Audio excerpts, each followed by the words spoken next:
Los humanos muestran una profunda curiosidad por aquellos entornos geográficos distintos al suyo y por los modos de vida de las personas que habitan en ellos.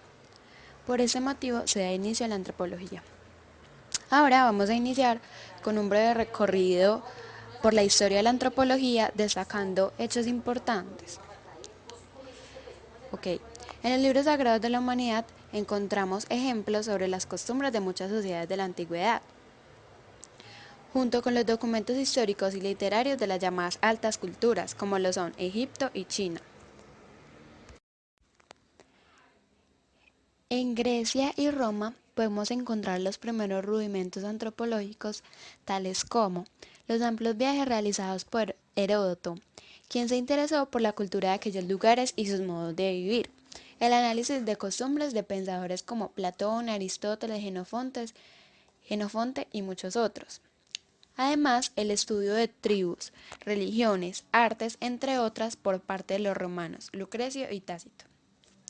Con la decadencia de Grecia y Roma, los estudios se ven algo opacados por el poderío del cristianismo, pero podemos ver estudios de esta época hechos por San Agustín, quien se basaba principalmente en los relatos bíblicos.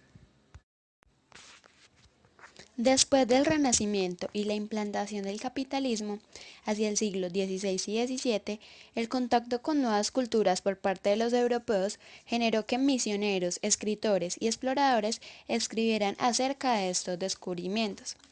El auge de este tipo de literatura sirvió de fuente a los teóricos sociales que enfrentaban un mundo cambiante, como Michel de Montaigne y Guy Baptista, quien propuso una investigación de las formas primitivas y la sociedad humana.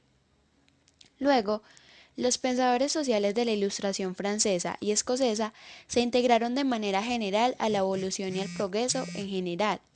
Para ellos, las sociedades pasaban por estadios fijos, de los cuales el siguiente era siempre superior al procedente.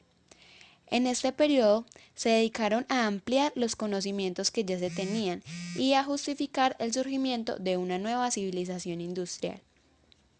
Ellos creían que todo era regido por unas leyes y que éstas podían ser descubiertas por medio de la investigación científica y a su vez aplicada al estudio de los seres humanos, con métodos como la ciencia newtoniana.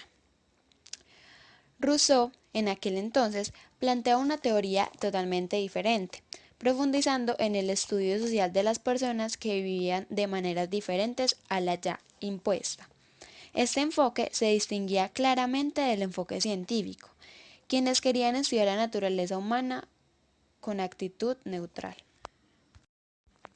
La antropología como campo profesional apareció a mitad del siglo XIX. Debido a la fuerza que presentó la teoría del evolucionismo, algunas escuelas pueden ser definidas en cuanto a su posición frente al tema. Estas fueron el evolucionismo unilinear, la cual fue empleada para explicar la diversidad de culturas existentes. Esta tuvo como principal representante a Henry Morgan, y el difusionismo, que explicaba esa misma teoría por las relaciones de préstamo y no por la intervención independiente, cuyo mayor representante fue W. H. Rivers.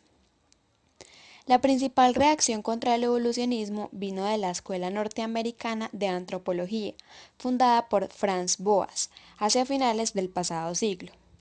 Después de Boas, quien influyó la primera mitad del presente siglo, sus discípulos adoptaron muchas y muy variadas direcciones teóricas. Solo unos siguieron trabajando en el particularismo histórico. También aparece otra escuela como reacción, denominada el funcionalismo británico, con Bronislaw Malinowski y A. R. Radcliffe Brown como autores, cuya teoría trataba de explicar la existencia de determinados fenómenos sociales en términos de su funcionalidad.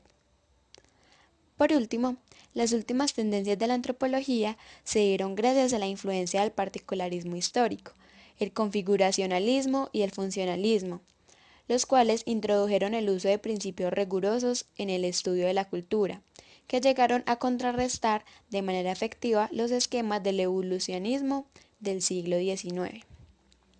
Esto es un recorrido histórico